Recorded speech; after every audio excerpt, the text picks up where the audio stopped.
கன்னியாகுமரிக்கு டூர் வரக்கூடிய எல்லா டூரிஸ்ட்டும் கண்டிப்பாக மிஸ் பண்ணாமல் பார்க்க வேண்டிய ஒரு பிளேஸ் பற்றி தான் பார்க்க போகிறோம். கன்னியாகுமரியில் சுற்றி பார்க்க வேண்டிய மிக மிக அழகான இடங்களில் இது ஒன்று. சரியாக இது எங்கே இருக்குதுன்னு பார்த்தோம்னா, நாகர்கோயிலிருந்து 34 கிலோமீட்ரு தக்கலை குலசேகரம் வழியாக கிட்டத்தட்ட 1 ஹவரில் ரீச் பண்ணக்கூடிய இடம் தான் இது. இந்த வீடியோக்குள்ளார போகிறதுக்கு முன்னாடி, this video sponsor by BuyMode shopping app. BuyMode e-shopping application is one of the online shopping app now available on Play Store and App Store. BuyMode e-shopping applicationல நம்ம வீட்டுக்கு தேவையான அனைத்து விதமான டெய்லி நீட்ஸ் பொருட்களும் விலை மலிவாகவும் தரமானதாகவும் கிடைக்கிது. கண்டிப்பாக நீங்களும் ட்ரை பண்ணி பாருங்கள். இந்த ஆப்போட லிங்க் டிஸ்கிரிப்ஷனில் கொடுத்துருக்கேன். நீங்களும் இன்ஸ்டால் பண்ணி பர்ச்சேஸ் பண்ணி பாருங்கள். கண்டிப்பாக உங்களுக்கு யூஸ்ஃபுல்லாக இருக்கும்னு நினைக்கிறேன். தேங்க்யூ.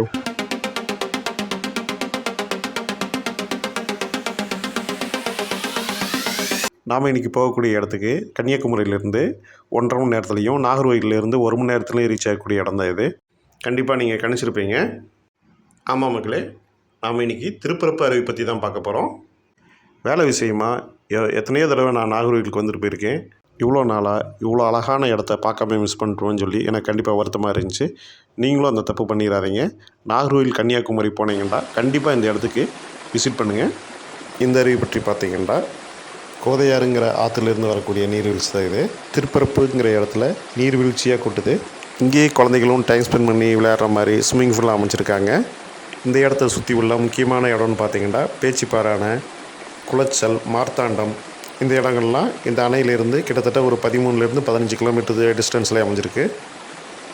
இங்கேயே நீங்கள் இயற்கையை கண்டளிக்கிற மாதிரி படகு சவாரி ஏற்பாடு பண்ணியிருக்காங்க. கண்டிப்பாக அதே மிஸ் பண்ணிடாதீங்க. இந்த அருவி பொறுத்த வரைக்கும் பார்த்திங்கன்னா, வருஷம் 365 நாளுமே இந்த நீர்வீழ்ச்சியில் தண்ணி இருக்குன்னு சொல்கிறாங்க.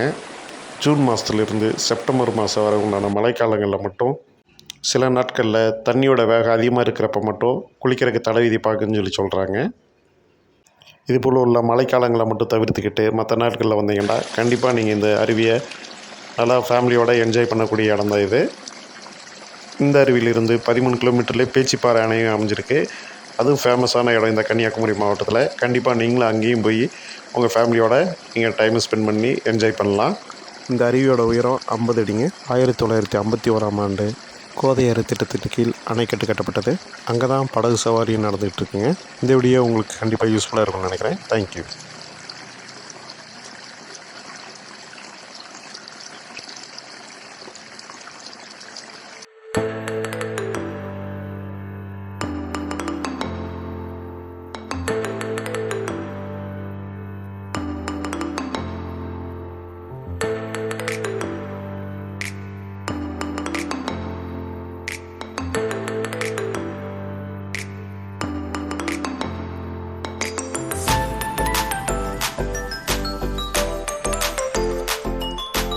கண்டிப்பாக உங்களுக்கு இந்த வீடியோ பிடிச்சிருந்துச்சுன்னா லைக் பண்ணுங்கள், ஷேர் பண்ணுங்கள், சப்ஸ்கிரைப் பண்ணுங்கள். தேங்க்யூ.